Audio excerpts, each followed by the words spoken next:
Hey guys, Matt Kentucky Range Time, back with another episode of our 444 Marlin Ballistic Jump Block Test Series. And in this episode, we're looking at the Lehigh Defense 265 grain matched solid WFN bullet. Now, this is the big wide flat nose WFN, just like it says. And this is an all copper. Oh, let's get another one of these. And it's got an extremely flat base on it, and it has an extremely flat nose on it, and it's got a couple of three different crimp grooves in here. These actually serve as either crimp grooves or they serve to reduce friction on this bullet if you're seating to the top groove and crimping in it. The cutout for the two lower grooves actually reduces the bearing surface of this bullet in the neck, reduces the neck tension on it just a little bit, and it also reduces the resistance of this bullet traveling down the barrel. And that has two different purposes. One, with a lower neck tension on this bullet will release a little bit faster, doesn't build up as much pressure spike as a lot of solid copper bullets do. We had previously tested the Barnes Buster, and it had two cantilevers, but it had a completely smooth body down the sides of the bullet. So if you compare this bullet to the Barnes Buster, this one's going to have less resistance as it leaves the neck of the brass, and it will have less resistance on its way down the barrel, which should actually equate to some increased velocity. So a couple of different things Lehigh's got going on here that actually help this bullet achieve a little bit better performance than some other all copper bullets do. So if you haven't already, please hit that like and subscribe button. Feel free to share this video out. Any of your reloading groups or your friends or Facebook or Instagram, wherever you can share this if you think somebody's interested in it. I'd be tickled to death if you shared links out for this video. Today is Sunday, and yesterday, Saturday, March the 20, whatever it was, I actually got 10,000 subscribers on my channel, and guys, I appreciate that, but I can't do any lives or any posts or anything else. I'm sitting on 2 strikes again. I got the other strike last week, and YouTube locked me out completely out of the channel from posting or uploading or doing any live content for 2 weeks. So I'm really kind of bummed that my 10,000 subscriber point hit in the middle of this suspension in YouTube jail. But maybe when we get back, we'll try to put something together, maybe a giveaway or something, and to celebrate 10,000. And I just hope I'm still around. I hope YouTube doesn't decide to throw me a 3rd strike on there and make the channel disappear. So anyway, guys, let's turn around here and take a look at the loading. All right, guys, and here's a look at the loading for this. So Accurate 1680 was the powder of choice for this. Lehigh does have some load data available on their website. So a lot of times you can go on there and look that up, and by caliber and by bullet, and they'll pull in some load data that you can use, 1 or 2 different powders a lot of times. Remington 9.5M Magnum rifle primers, and of course the Lehigh Defense bullet here. This is a .429 diameter, and they do come 50 in a box on these. If you're interested, there's the part numbers for these, and you can find these at most of your reloading, most stores that carry reloading supplies.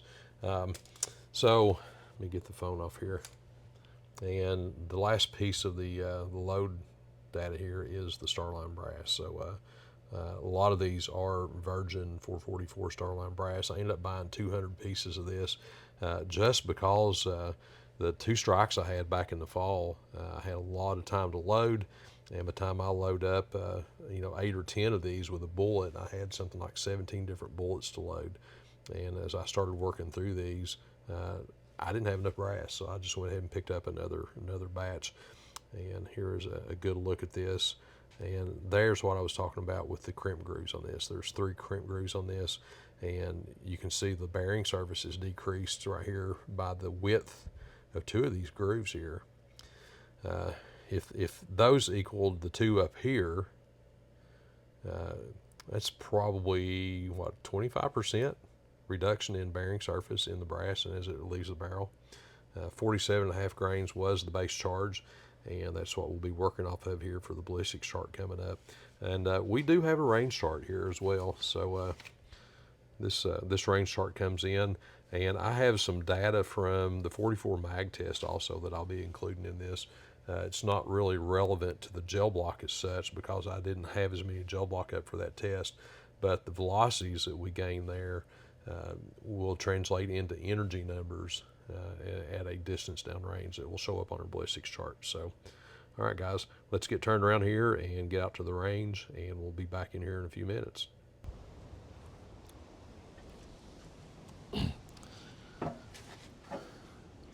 All right, guys, moving on to our next 444 Marlin test.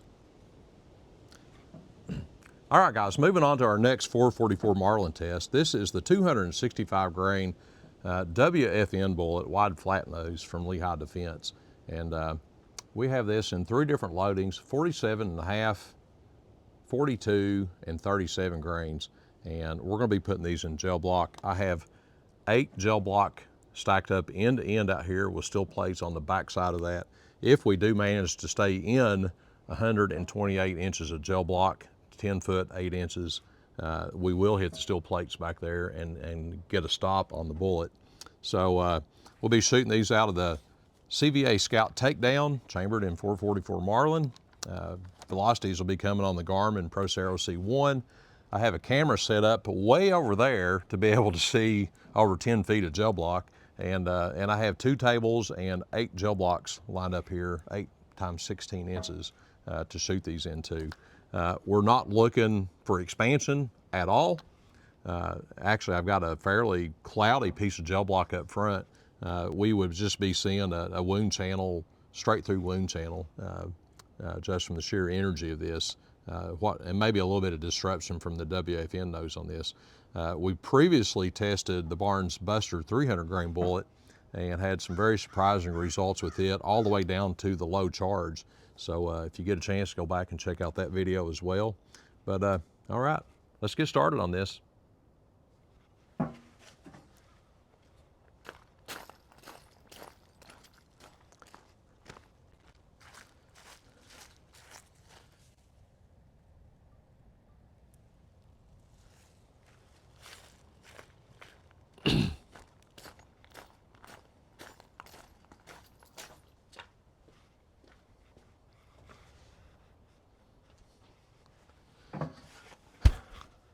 So I do have an accurate 1680, I think that's what it is, empty powder can stacked on top of the gel block just to make it easier to see in the slow motion when this bullet impacts the gel down there. All right, let's see what we can do here.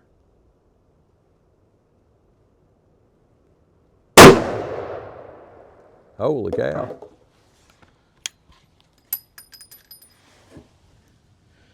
That is a nice slick chamber on that, guys.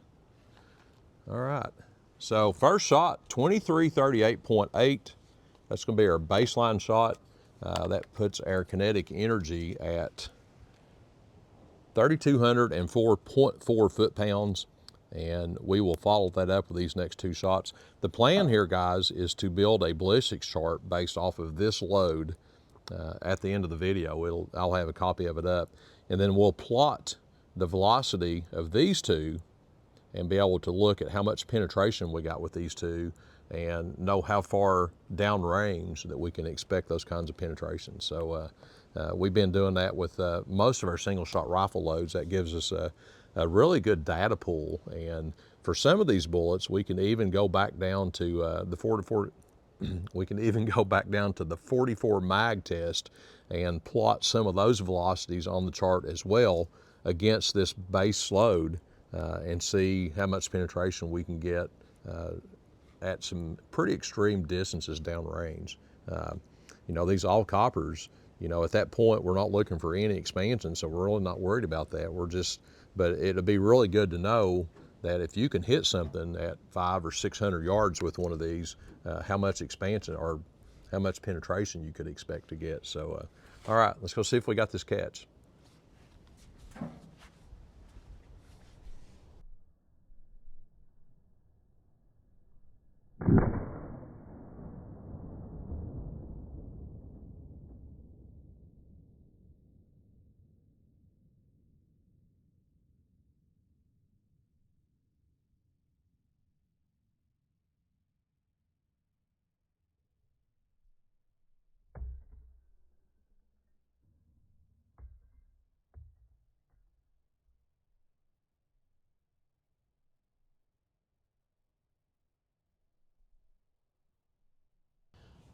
All right, so here we go. We're sitting out here at 71.5 inches, and you know, no deformation at all in this bullet. I mean, straight line penetration is all we had.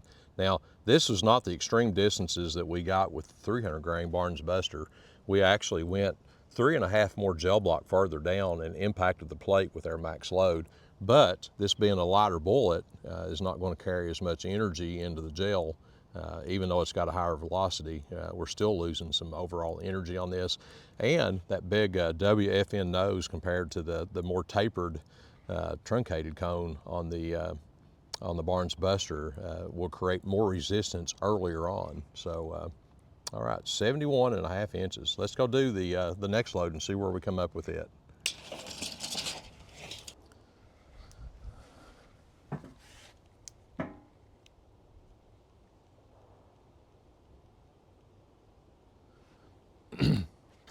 All right, we got a little bit wider angle on the camera this time, and you can see the slow motion camera. It's pushed about 6 feet farther that way, and it's zoomed all the way out as far as I could zoom it out, and that's how far back we had to be to get the 10 foot and 8 inches of gel block into the camera view. So round two here is it's 42 grain load. So we dropped from 47 and a half down to 42. It's a 5.5 grain powder drop. And guys, this should translate almost completely into decreased penetration. Let's find out.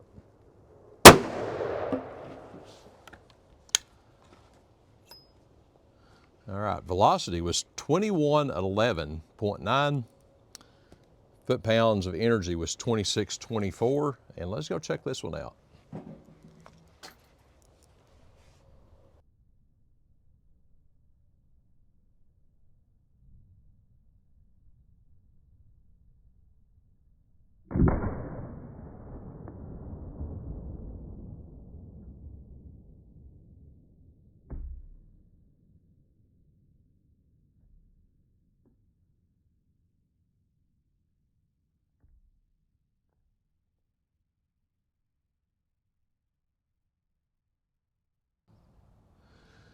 Well, it goes to show what I know. So we're sitting out here at 72.75 inches. So we're about an inch and a quarter farther out than we were with the first shot, even though this is moving a little bit slower. So, you know, no rhyme or reason to this, guys.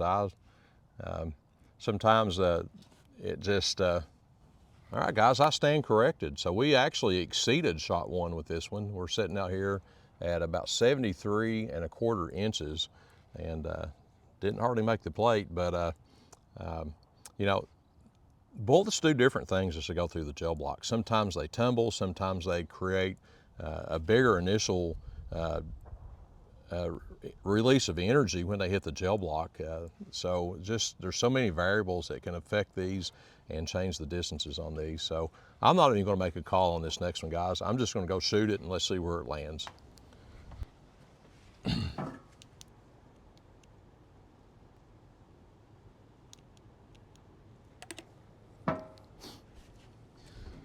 All right, guys, 37 grain charge. This represents a 5 grain drop from the previous charge. And with a 5.5 grain drop last time, we actually got about an inch and a quarter more penetration than we did with the first load. Let's see if this one throws any surprises as well.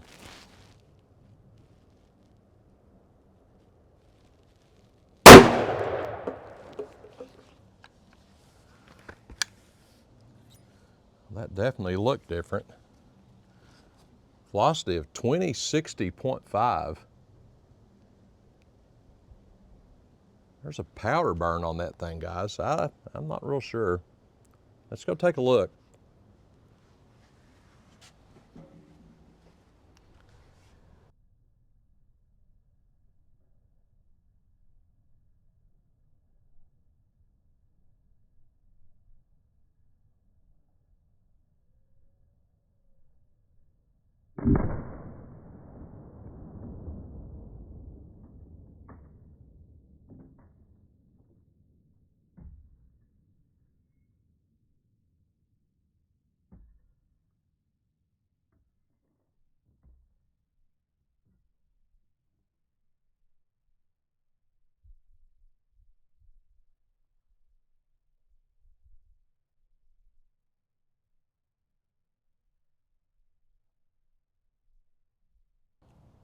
All right, so we're down here at 70.5 inches. This is us right here on the bottom. So this was the first one. On the other side, this is the second one. This is the third one. And guys, these are all in here within, basically within 2 inches of each other. So that is surprising. We had like an 11.5 grain powder difference between this one and this one. Yet we're still looking at similar penetrations in the gel block. So, all right, let's get these dug out and we'll get back to the shop and take a closer look. All right, and here's the final results. And if you look real close here, there's a little bit of a lip turned up on a couple of these. And kind of see it right around through here. This is not present on an unfired bullet, which is this one back here. It's pretty well completely flat and smooth across the top. And that is, I'm guessing that's caused by the heat or by the resistance as this flat surface moved down through the gel block. Almost like it made a little dimple right in the middle of the flat portion of these bullets. So, all right, guys, but this is it. Other than that and the rifling marks, there's no evident, no physical change to these bullets. So 100% weight retention, and we've got some penetration. So we'll get turned around here in a second and take a look at the penetration. And then here was the fired case. One of the subscribers a couple of weeks ago actually asked the question, hey, why don't you show the primers on the fired cases? And I'm thinking, you know, that's a really good question. Why don't I do that? And ever since then, guys, I've been doing this. So let's see if I can get some of that Sharpie off there. So we can take a look at this primer, and we can see that it is not really flattened. The shoulders around the edges, the roll on this primer is still there, pretty well intact. So at 47.5 grains out of this CVA Scout takedown, I don't really see any pressure signs here, and I personally would be comfortable maybe adding a few more tenths, maybe another grain of charge to this round and trying it again. So just about all the loads that I test on the channel here are a Book Max loading, either from a Sierra or Hornady or Lehigh or off Hodgson's online data center. So I don't get too carried away on these. I do have other loads that are a little bit hotter that I run in some of my guns, but I usually have worked those up specifically for one gun. You know, you can shoot two different 44 Magnums, and one barrel or the forcing cones could be different in one of those. That would create a dangerous pressure spike that would be perfectly safe to fire in a separate firearm. So don't assume that because a max loading that I've worked up for one of my guns would be safe in one of yours. You need to work that up individually for your guns and check that, because if that's the case, your gun would show pressure signs faster than mine would, and that's when, as the reloader, you would have to make the call to stop increasing the powder charges on those. All right, let's get turned around here, and we'll talk about penetration for a second. All right, guys, so reading from the ballistics chart here, this is where all the information is. Across the top is the load data. This is the physical data for the shots that I took with 444, and the bottom section is the 44 mag I imported from the previous 44 Magnum testing with the same bullet. So, all right, so the base load of 47.5 grains had a velocity of 2338.8, and of course 0% expansion, 100% weight retention, 71.5 inches of penetration. Shot 2 represented a 5.5 grain powder decrease from shot 1. We had a velocity of it with 2111.9 and 72.75 inches of penetration. And you're saying, all right, guys, what happened here? We went from 3,200 foot-pounds of energy to 2,624 foot-pounds of energy, and we ended up with 3/4 inches more penetration. Well, sometimes, guys, that just happens. So a bullet going through might tumble. A bullet with more energy hits the gel block harder, and it creates a a different hydrostatic effect on the gel that can change the effects on it a little bit. I really don't know what happened on this one. I can't answer that for sure, but I can say that across these velocity ranges, we only had 2¼ inches difference between all three bullets on the final resting place. So the third loading, another 5 grain powder decrease at 37 grains, and I did use a lint filler in these guys. Here is a little pan of dryer lint. I go in and pull this out, and I wad this up and I pack it down on top of the powder, enough that when I seat the bullet, it compresses the lint and ensures that the powder can't move around at all. That keeps the powder pushed back against the flash hole and ensures that I don't get a flash over with these are really low powder charges that I'm using in some of these tests. So I do have some cream of wheat as well, but guys, I think I like the lint better. I really do. It pretty well is completely consumed. By the time the powder and the bullet gets out the barrel, this stuff is burnt. There's no plastic, there's no polymer, there's nothing like that to melt like with some of the other fillers that a lot of guys have used for years.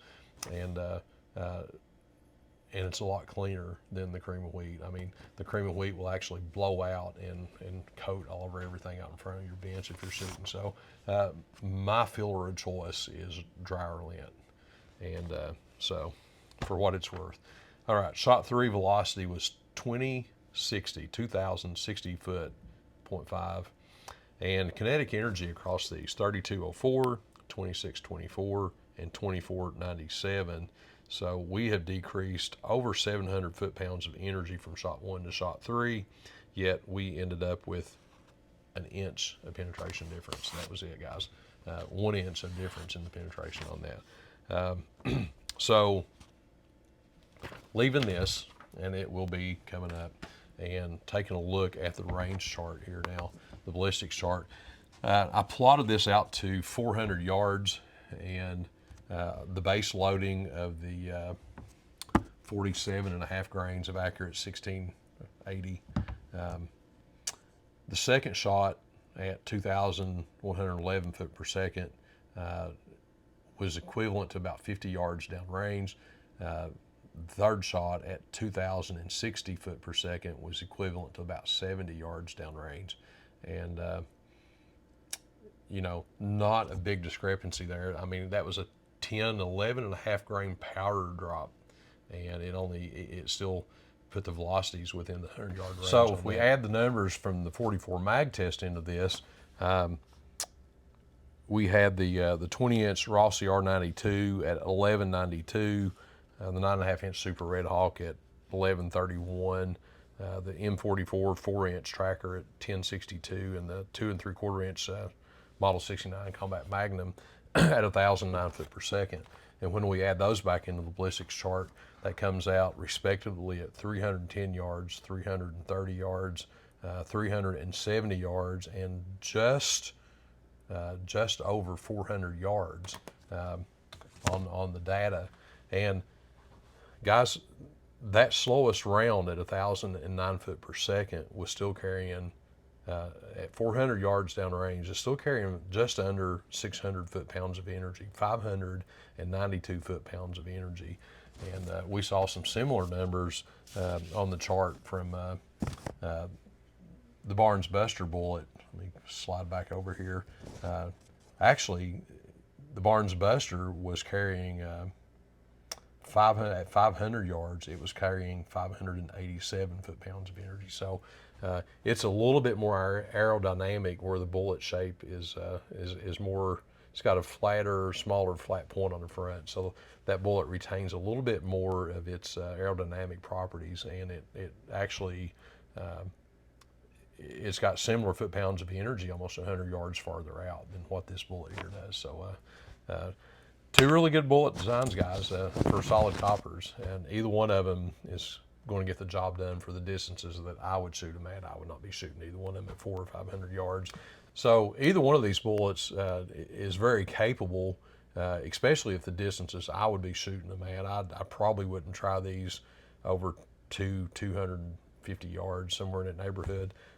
Even though, I mean, you're not going to get expansion either way.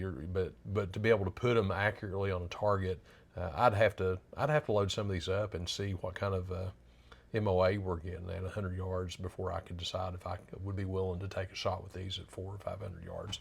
I'm probably guessing not. I'm not expecting these would be very aerodynamic and would be grouping that good that far down. So, all right, guys, if you've ran this bullet, you got any practical experience with it, let's hear it. I'd like to know what you're using it with. It'd be a heck of a barrel load for bipolar grizzly. I think I said on the barns that, you know, you could kill a grizzly or a Kodiak or a polar bear the next state over with these if you could hit them, because they would be carrying that much energy. But all right, if you've used this, let's hear it. And other than that, guys, Map Kentucky Range Time. So if you haven't already, please hit that like and subscribe button, and feel free to share these videos out. Check out my affiliate link up here, and go check out some of my affiliate partners, and any shopping you can do from there will help support the page, and we always appreciate that. And as always, guys, Map Kentucky Range Time. Thanks for watching, and we'll catch you on the next one.